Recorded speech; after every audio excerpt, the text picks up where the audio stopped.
It's time for Off the Air Live.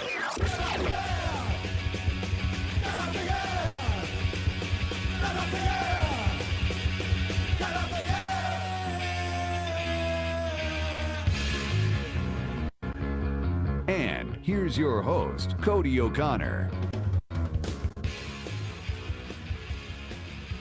What's going on, everybody? Top of the hour to you. It's the Saturday edition of Off the Air Live, and you hear us every Thursday and Saturday night at 10 p.m. on LRN.FM and on TalkSuperstation.com. If you're in Ferguson right now, yikes. If you're anywhere besides Ferguson right now, you're probably watching Ferguson intently and saying yikes. I know I have been. It's kind of, isn't it kind of surreal to you that this is even real life? Because I'm half of me is going like, I've seen it before. Yeah. We get it. Cop shoots a black kid, then there's a riot. It's happened before. We get it. Who is the last guy? Rodney King or whatever? Seen it before. Nothing new. Cops are shitty, and then people get mad. But I don't know. Something about this one just makes me want to go, oh yeah, I'm remembering that we live in crazy land. This is where I live. This is where my soul decided I'm going to hop in and join this time. Yeah, welcome to turmoil. That's when I decided to be born. The 90s. I caught the last 10 years of everything being kind of okay. The music was fun.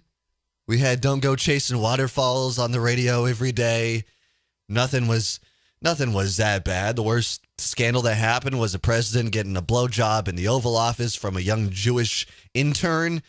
And now, welcome to now, where Jesus Christ, every time you turn on the news, you just want to shudder and cry and hold a loved one and just say, like, it's going to be okay. What do we do now? And at the end of it all, you start looking at those preppers in a whole different kind of attitude. You go, I see what you've been doing. See, we used to think that you were crazy, and the reality is that you're getting ready for a collapse that's absolutely happening. It's not a matter of if, it's just a matter of when. And I think everything's going to kind of just, it's going to come together, and we're going to hit that breaking point as a people.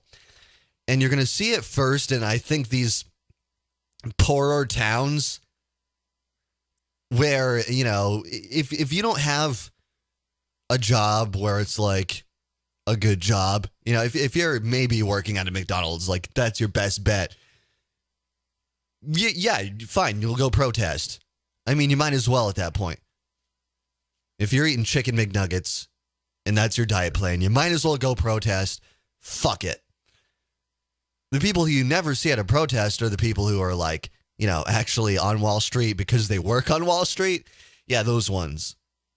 First of all, they don't want to get their suits all dirty and they want to be around people that smell a little bit different. God forbid they let their hair down. You know what I'm saying? You'll never see that happening. But whenever this stuff goes down and they talk about it in the media, the response from the dumb people is always, well, shouldn't they have some jobs to go to? Jeez, why do Republicans care so much only about jobs? First, they're stealing our jobs, and then the protesters aren't going to their jobs. Dude, get over it, okay? It's not the most important thing in the world. See, that's where their heads aren't on straight.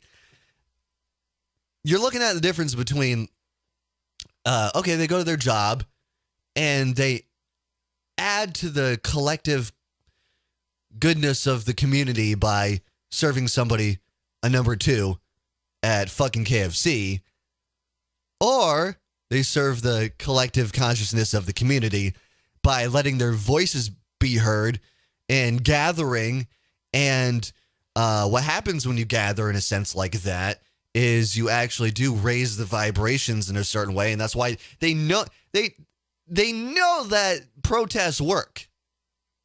That's why they bring in the military. That's why they bring in the big guns. That's why they bring in, the armored tanks and the tear gases and the rubber bullets. That's why they're arresting journalists. That's why all of this is going on right now. Why? Because they know it works. They know it works. See, here's the deal, is that all of this is in our heads, and it doesn't have to necessarily even have to do with the government this and the gun in the room that. Really, all it boils down to is this is in our heads. And we can change the world right now. All we have to do is change our minds about the world, our perception about the world, and decide, I'm not going to do this anymore. I'm going to do that instead. Now, that's never going to happen if you're too busy going to your 9 to 5. It's not going to happen. You're too busy. You got stuff to do. You got to go make your money. You got to go put food on the table. As soon as that goes away and you just gather with people and you get all political and you start talking and you have drum circles. Yeah, okay. Yeah, you do. You do. There's something about that. Something about being around people, having music and having ideas and fighting for something. There's something about that. And they know that if you spend enough time in that environment, it changes your consciousness in a way where they can't change it back. Because see, even if I have my little opinions and I do my little talk show and all this stuff, I still go to my job like a good little boy. I still pay my taxes like a good little boy. I still go the speed limits. I still have a driver's license, all this stuff. I mean, at the end of the day, I'm not really living my beliefs. So I'm not really actively working to change anything. So my consciousness is still based in this fear modality where, I don't want to step out on the line because I don't know what's going to happen to me. But when you spend enough time protesting, it changes your consciousness. You realize that if you come together with people, you can work through these things quickly. Because right now we're stuck. We're stuck where we are. We're stuck in that fear. We're stuck in our lower chakras. We can't get out of our fucking materialism and our ego and everything else that's plaguing us right now. We can. That's why people are getting depressed and killing themselves. You want a reason? This world is fucking crazy. That's why. But if you get together with people in an environment where it's not about work and it's not about these nonsense distractions, is purely just about the human element, that's when you work through those emotions and you grow and you change as a people. And it doesn't even take that long. That's what I love about going to festivals, man. The music, the drugs, the people. You come back and it's like you've changed. You've experienced something completely new. It's a whole different way of experiencing what life is. And they know that that's the biggest threat. The biggest threat is that, us, knowing that we can take the power back, and all it takes is a choice. All we have to do is one day say, I'm not going to go to my job. Fuck you, I'm not listening. We just gather in a certain place for long enough, and eventually it's over. Because they're not going to shoot us all. They can't arrest us all. And secondly, all it also takes is for all the cops to just lay their guns down and quit. It's all just a choice. Do you want to play the game or not? Because everybody's got a different, character that they're playing. So some people are playing citizen or playing businessman. Some people are playing government, but the state is just a state of mind. It's not a physical thing. It's not the government. It is part of us. It's a cancer within us, but to a degree, we're responsible as a people, because the people who decide they want to be part of government just because they like the paycheck keep on letting this bullshit continue. And what we need to do is be able to make the hard decision, which is making choices based on what's right, not based on what's going to give you a paycheck.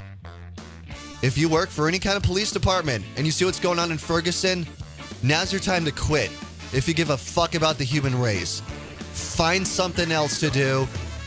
I don't know what to tell you, but we have to change how we think about things. More coming up. It is Off the Air Live Saturday edition.